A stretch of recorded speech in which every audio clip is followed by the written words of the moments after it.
জেনেছি যে আমাদের জীবনে সাধারণত কি কি দুর্ঘটনা ঘটে। আমাদের জীবনে সাধারণত কি কি দুর্ঘটনা ঘটে?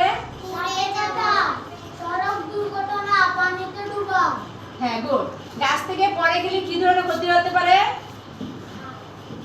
অঙ্গহানি, এবং কি রক্তপাত ঘটতে পারে। হ্যাঁ, বসো। সড়ক দুর্ঘটনায় কি ক্ষতি হতে পারে?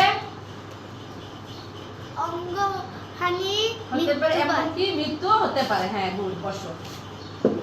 আমরা এই যে নিজে যে কিছু ছবি আছে দেখতে পাচ্ছো, এই ছবিগুলো আমরা দেখবো এখন।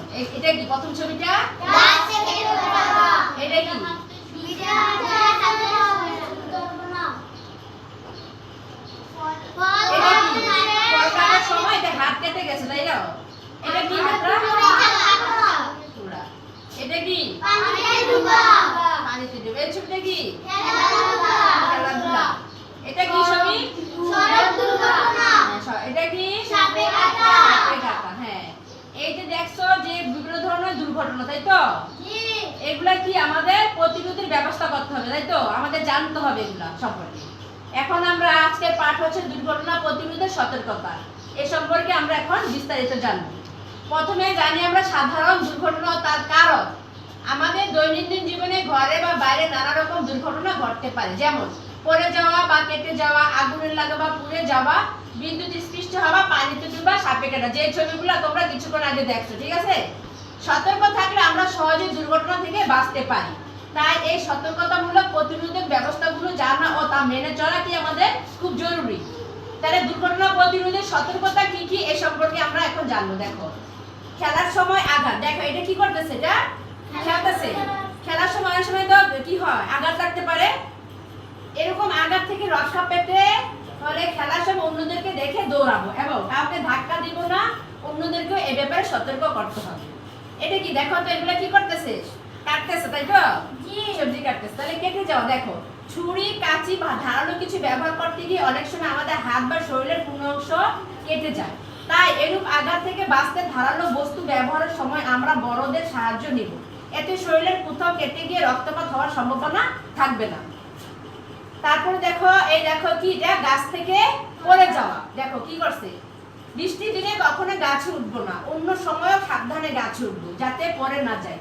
গাছে ওঠার সময় কাউকে গাছের নিচে দাঁড় করে রাখবো। দেখছো ছবি? এটা কি ছবিটা? এরকম করা যাবে না। বৃষ্টির দিনে কখনো গাছে ওঠা যাবে না। তারপর পানিতে ডুবা। দেখো, আমরা অনেকে সাঁতার কাটতে ও পানিতে ঝাপাঝাপি করতে পছন্দ করি। সাঁতার না জানা থাকলে কখনোই পুকুরে, খালে, নদীতে একা একা নামবো না বা গোসল করবো না। এ সময় অবশ্যই বড়দের সাথে রাখবো, এতে পানিতে ডুবে যাওয়ার সম্ভাবনা থাকবে না। সাঁতার শিখে পানিতে ডুবাজনিত দুর্ঘটনা প্রতিরোধ করা যায়। তারপর এটা কি? আগুনজনিত দুর্ঘটনা। দেখো, খালি হাতে গরম কিছু ধরবো না। অনেক সময় বৈদ্যুতিক শর্ট সার্কিট থেকে আগুন লেগে যায়। এই ক্ষেত্রে বাড়ির বৈদ্যুতিক তার ও সংযোগের ব্যাপারে সাবধান থাকবে। দিয়াশালায় জ্বলন্ত বিড়ি বা সিগারেট ও চুলা ইত্যাদি থেকে ঘর বাড়ি বা স্থাপনায় আগুন লেগে যায়। অগ্নিকাণ্ডের দুর্ঘটনা প্রতিরোধে দিয়াশালায় বা আগুনের কোনো উৎস যেমন টুপি, হারিকেন, মোমবাতি ইত্যাদি নিয়ে খেলবো না। সহজে আগুন লাগে এমন কিছু যেমন কাগজ, কাপড়, কাঠ ইত্যাদি আগুনের কাছ থেকে দূরে রাখবো। এই ধরনের সতর্কতা অবলম্বন করলে দুর্ঘটনা ঘটার সম্ভাবনা কমে যায়। দেখছো? তারপরে দেখো, এটা কি? তড়িতাহত হওয়া। ভেজা হাতে বৈদ্যুতিক জিনিস ধরলে শক লাগতে পারে, এটি বিদ্যুৎ স্পৃষ্ট হওয়া বলে। এটি এড়াতে বড়দের সাহায্য ছাড়া বা ভেজা হাতে কখনোই বৈদ্যুতিক তার বা কোনো জিনিস ধরবো না। দেখছো, ভেজা হাতে সুইচ ধরা যাবে না। সবাই খেয়াল করছো ছবিটা? সড়ক দুর্ঘটনা। নিয়ম না মেনে গাড়ি চালানোর ফলে সড়ক দুর্ঘটনা ঘটে। সব সময় ডান ও বাম দিক লক্ষ্য করে সিগন্যাল বাতি দেখে সতর্কভাবে রাস্তা পার হব।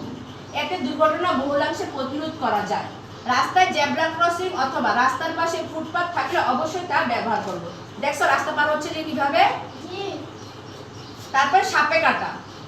বাড়ি ঘরের আশপাশ পরিষ্কার রাখলে সাপ লুকিয়ে থাকতে পারে না। সাপ থাকতে পারে এমন জায়গা এড়িয়ে চলবো। রাতে বাতি ও লাঠি নিয়ে চলাফেরা করলে নিরাপদ থাকবো।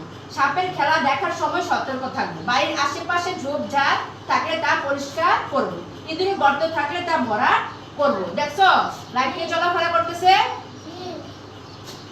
তাহলে আমাদের এখন একটা কাজ আছে, এটা আমরা কাজটা করবো, করে এই ফর্মটা ফিল আপ করবো। ঠিক আছে? সবটা পূরণ করবো আমরা।